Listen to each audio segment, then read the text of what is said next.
Well, I don't want to do this anymore. This isn't a joke. This isn't clickbait. I want to quit poker. If you're asking why, the reason is up here. My goal is $20 an hour by the end of this year. And as you can see, I'm nowhere close. So this session, spoilers, will not go well. And I'll explain more at the end of the video, but I don't know what I'm going to do. First hand, I look down at pocket tens in the hijack. Low jack raised to 6, and I 3-bet to 20. I get 3 calls. I think tens is a great hand to 3-bet here, and I'm usually going to expect about only the pre-flop raiser to call. I'm surprised I get 2 callers. Limp calling a 3-bet is really hard to range. So we'll see how this player plays the hand. The flop comes out King 10-3 rainbow. Absolutely amazing flop for us. We flop middle set, which unblocks kings, which is great. It goes check, check. The player in the low jack tanks for a little bit before checking.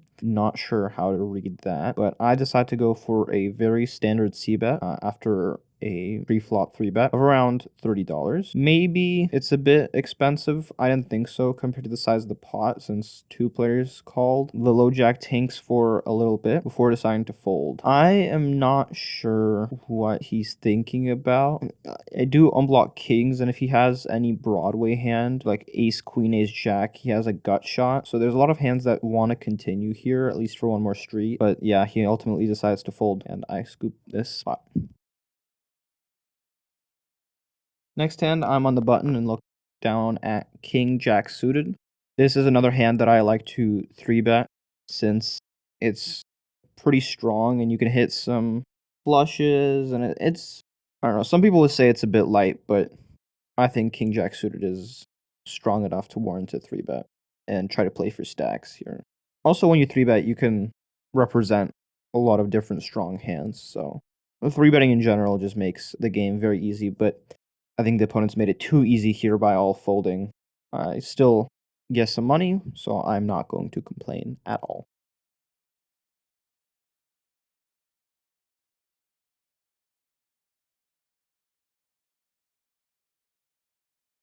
Next hand, I'm in the hijack with jack 10 suited. Raise it up to 15, get 1 call from the cutoff and the small blind. So we're going 3 ways to the flop. Jack 10 does like to play multi-way more than some other hands. We'll see how this flop comes out. And the flop comes out amazing. Comes out jack 10 queen, 1 diamond, 2 club. We flop bottom 2 pair, which is about as good as you could ask for. The small blind goes for a bet of 5. I decide to slow play a little bit and just call. Don't want to scare anyone off the pot too much. The turn comes the 5 of clubs, and the small blind slows down and checks. So I'm pretty confident he does not have a club. I, again, decide to slow play my hand a little bit and also check. And the cutoff decides to fire out for 20. This is an interesting sizing because if he had clubs, I expect him to size up a little bit here. Most likely, I'm putting him on some kind of gut shot, probably an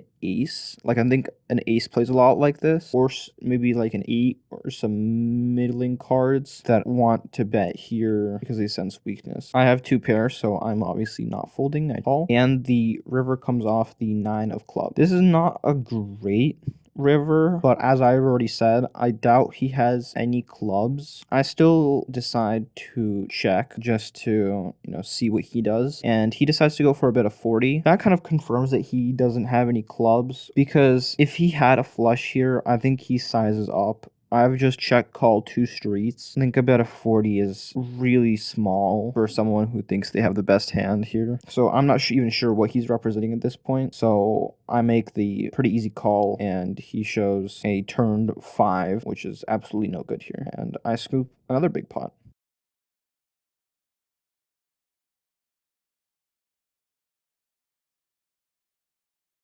Next hand, I'm under the gun, and I look down at pocket kings. Absolutely great hand. It goes 4 ways to the flop, which I am not thrilled about. Kings like to play heads up, and if I could, well, I'm under the gun, so I really can't 3-bet anyone, but I would have preferred to somebody obviously 3-bet, and I 4-bet. That'd be ideal. Going 4 ways to the flop with kings is fine. The floor is battling there with the shuffler. The flop comes 6-2-10 rainbow. pretty good board for us, I'd say. The small blind checks, big blind goes in the tank for a little bit. The player in the big blind here, he likes to tank. Ultimately, he fires out for 25, which is great because I'm going to call that. Also, it lets me slow play my hand a little bit and, give him a sense of false comfort, which is always nice. The turn peels off the ace of diamonds, which is interesting because if he had any ace, I'm now pretty much drawing dead. So I'm very interested to see what he does here on the turn. He tanks again for some time and decides to check. When he checks here, I don't think he ever has an ace. I don't think an ace here ever checks the turn, especially after I call on the flop. I think he either has two Broadway cards like King Queen, King Jack, Queen Jack, and now he has a gut shot and he just wants to see a free river, very possible. Or he has a gut shot on the other end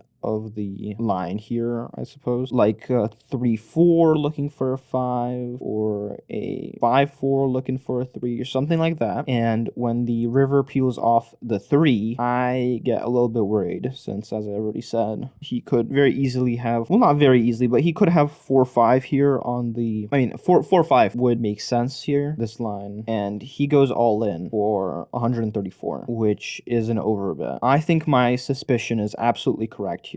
Unfortunately, it is hard to say your opponent beat you with 4-5, but I think that's actually exactly what happened. Because look, the flop comes 6 deuce 10. He has 4-5. He flops a gut shot. Gut shot likes to bet out, turns an ace. He kind of slows down, and then he hits it on the river and goes all in. The line makes sense. I think very hard for him to have anything else, or he has a slow played ace that decided to check turn. I think that's very unlikely. I think he has a straight here. I turn over my cards to try to get some information out of him. At this point, I've pretty much decided I'm going to fold, but just in case he decides to say something stupid that makes me think he has a weaker hand, I show him my card. But the way he was looking, he didn't respond to anything I said, and the way he was looking made me think he was extremely strong. So I ultimately decided to fold, and he showed 5-4 suited, so I was absolutely right.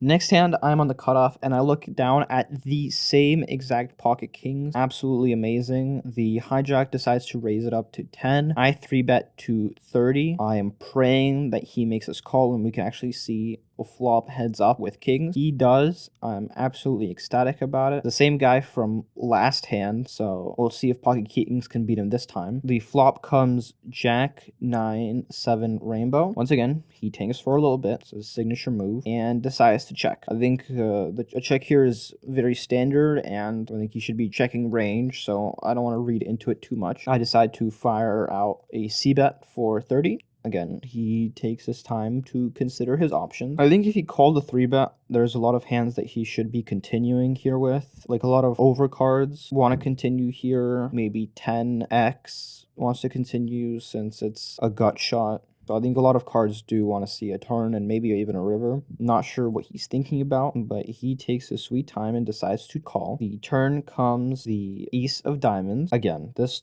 ace of diamonds on the turn is really not great for my kings, but let's see what he does. Decides to check again. He checked pretty quickly this time, and when he checks and when he calls the flop and checks the turn like this, I think he has a lot of weak pairs, like a 9 or a 7, or again, as I've already said, some gut shot like king queen or some kind of 10. I think I'm still ahead at this point. The ace of diamonds kind of scares me a little bit, and I decide to check. The river comes the 10 of diamonds. I think it's very unlikely that he has a flush here, especially when he checks again on the river. I think he might actually have a jack in his range now too. Sometimes he has a 2 pair here. Like if he had 10-9, maybe I could see him play like this. Jack 10 maybe plays like this. So I think there's like a 50-50 chance I'm ahead here. So I decide to fire out for 60. To be honest, I think I should just check and realize my equity. There's a lot of slow played combos that beat me here. Like if he decides to slow play a flush, I'm just losing. If he decided to slow play 2 pair, I'm losing. If he decided to slow play an ace, I'm losing. And there's not a lot of combos that would call the 60 on the river here. Like I don't think a 9 or a 7 is ever calling here. So I think his calling range on this river is very heavily weighed towards cards that are beating me, and he obviously folds, so I scoop in this pot, but I think I should have just checked back and not risk $60.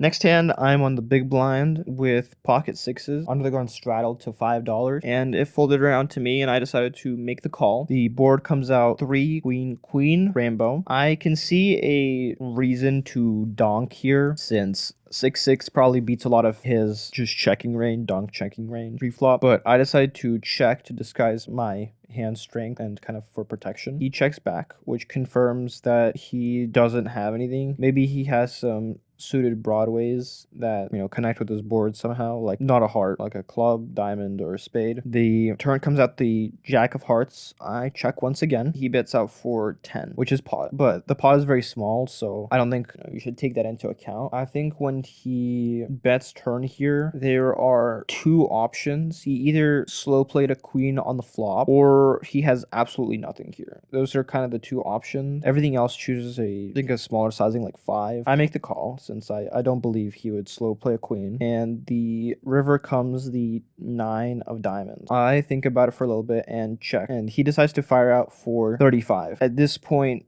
I'm very lost. I think he almost always has at least a queen here. He bets pot again. I think his range is very heavily weighed towards trips plus. I even thought there's a chance that he has some kind of full house, like queen 3, queen jack, queen 9, all very possible hands. So I just can't. Yeah, I don't think I can ever be making this call here, but I think I'm on winner's tilt, and I do. And he flips over a queen. I mean, I absolutely ranged him correctly and still somehow managed to make the wrong decision.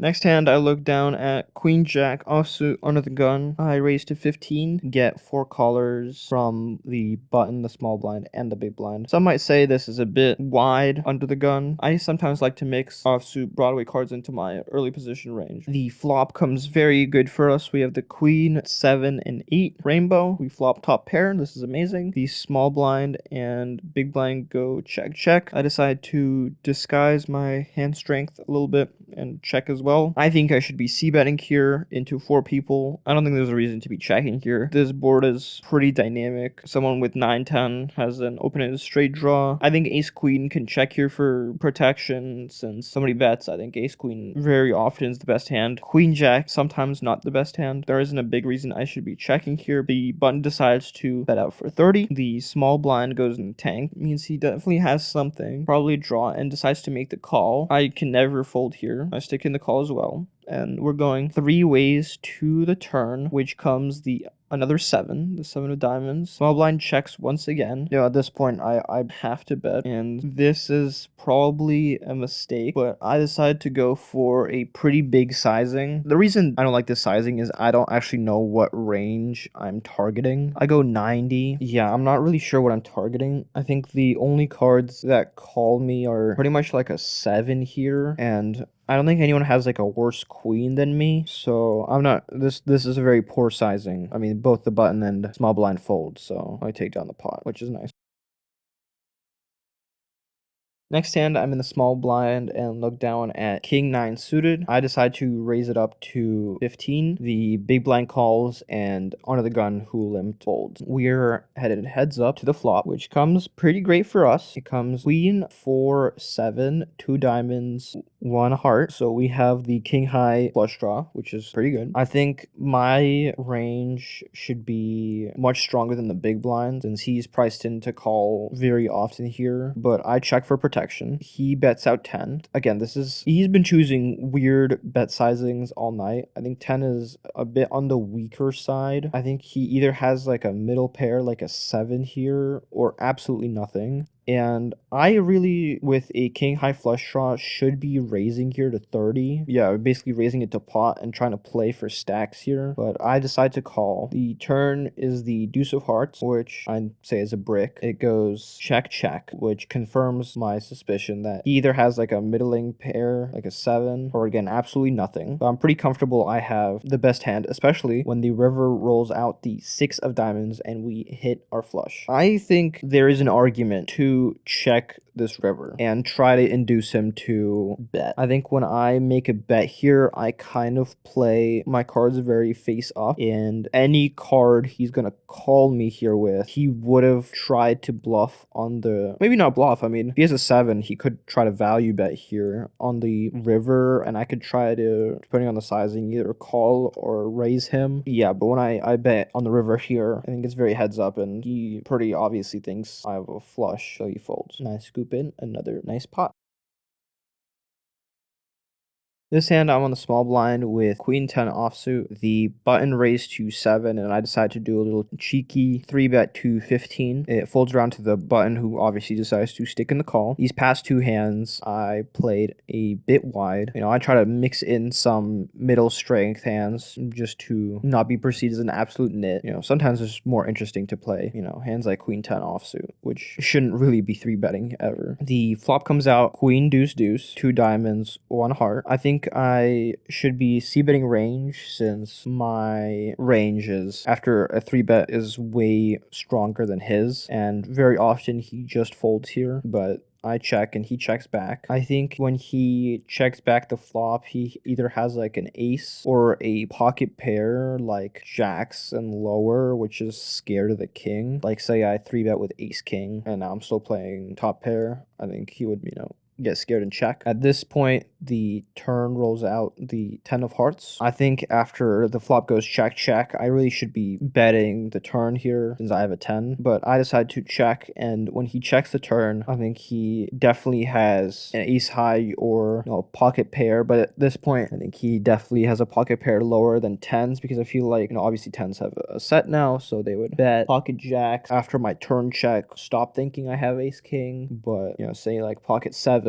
I could be still playing a 10, so he would get scared and check again. So it's like third pair, so no reason for him to go for value, which is kind of what I'm thinking. On the river, comes the king of hearts. The backdoor flush gets there. I decide to check again. Again, I think I should have bet here. I think 2 pair kings and 10s here is very often the best hand. If he has an ace, I'm beating him. And I mean, if he has an ace, I think he very often thinks he's beating me, since he has 2 pair with an ace kicker. Little does he know I have a better 2 pair. I should be betting here. I decide to check. He bets out for 20. I think there is a chance I should have raised, because, you know, what kind of hand does he have that's beating me at this point? Nothing really. So I should be going 60 here, but instead I just make the call and he gives me the bad news. He backdoored a flush. So yeah, I lose this pot. This hand, I look down at King 7 suited in the small blind. Yeah, King 7 is a bit wide, but for $1, I decide to throw in the call. We're going 5 ways to the flop, which comes amazing for us. 4 King 8, 2 diamonds, 1 spade. We flop top pair and the king high flush draw. I decide to check to disguise the strength of my hand. Again, I think that I should be betting here. You know, I think especially for $5, there's a lot of hands that want to continue. Big blind has the same idea and decides to fire out for $5. I don't think this is a great play, but I decide to 3-bet him to 15. I think if I kept disguising my hand strength, I could have gotten more money out of him. Like, there's a very high likelihood that he was just betting 5 with like a random 4, and now that I've raised him, he's gonna fold. But he decides to call, which is surprising. You know, I'll take it. The turn comes the 5 of hearts, and after a 3-bet, I think this is a mandatory, you know, I have to bet again. I choose quite a big sizing though. I don't think this is a good sizing. I think I should be going like 20 here. Again, I'm kind of pricing him out if he has any weak hands. But again, he calls and I'll take it. And the river rolls out another 5. I think he either has a king or a flush draw here like me. When the river comes a 5, I think I need to just slow down and check, since yes, I have top pair, but it's not a good kicker, so I need to just kind of realize the equity that I have. I decided to fire out for 60. Again, sizing is way too large to price in any of his good hands. He tanks for a while, and I'm actually not sure what he's thinking about. Like, I don't know what cards he could possibly have here that are considering calling 60 here. I mean, this is a pretty powerful triple barrel, and I'm representing a really, very good hand. There's a part of me that thinks, I mean, what does he have other than a king here or a missed flush draw that thinks I also have a flush draw and might be bluffing? His line doesn't make any sense. I mean, if he has a king, this should be a snap call. If he has anything else, this should be a snap fold. Does he seriously have an 8 that's considering calling here? I just don't think so ever. He ultimately folds, and I show him what I had just because I'm interested if he'll share what he had. And he said he had a king, so I was right. I asked him about his kicker, and he said he had a worse kicker than me, so we would have chopped the pot. So he actually made a pretty bad fold, and apparently I made a good play, but I don't know. Weird hand. At this point, you're probably asking yourself, well, the session went so great, so why are you saying you want to quit poker? The truth is, there is one hand at the very end that I am not showing you. Literally the last hand I played of that session, the 4 I called last hand, and I got dealt king jack suited. Yeah, well, I'm not going to show you what happened, and I'm not going to tell you because it's unbelievably embarrassing what I did. I, to this day, can't explain why I chose to do what I did. Needless to say, I walked out of there with $30. One hand. It's just so devastating having one loss after another on this channel, and then thinking you're going to book a win, and then walking out with just $30 when you're up so much. I've thought about it, and I've decided that obviously I'm gonna continue playing, and the only way I can truly lose is if I give up and give up this channel and playing in general. I think that's the ultimate loss, and I'm not gonna do that. I appreciate all the support I received on the previous videos. I truly enjoy reading your comments, and thank you guys so much for supporting me. See where this journey takes me. Thank you guys for watching. Like, subscribe. See you guys next time. Bye.